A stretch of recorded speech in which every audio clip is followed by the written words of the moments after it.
Okay, so we recently had a request on our YouTube channel. Someone was wanting to know how to change the O-ring in a quick release coupling.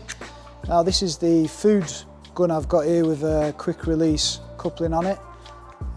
But this technique applies to all Sutner quick release guns. So what we'll do is we'll just show you how to take this off and replace the O-ring. Okay, so you want to get your gun and put it in a vise just to keep it nice and secure. Okay, you're going to need a 14mm Allen key here. I've already semi-loosened this quick release coupling, so I'm just going to twist it off.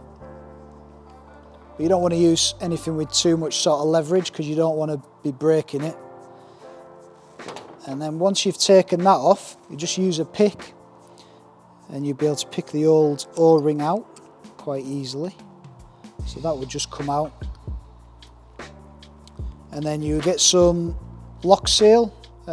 We recommend using the blue stuff as it's semi-permanent, and this is a serviceable item, so you'd be able to take this back off again if you need to change the O-ring in future. I'll just put a little bit on the thread there. Just put that to one side for 1 second, and then just pop your new O-ring back in there. And just make sure it's nicely seated down, just pushing it down with your pick, or possibly maybe a screwdriver or something if you've got one. And just make sure it's nicely seated there. And just popping your quick release coupling back on. And just spin it in there hand tight. And then obviously you'll want to tighten that up with your Allen key.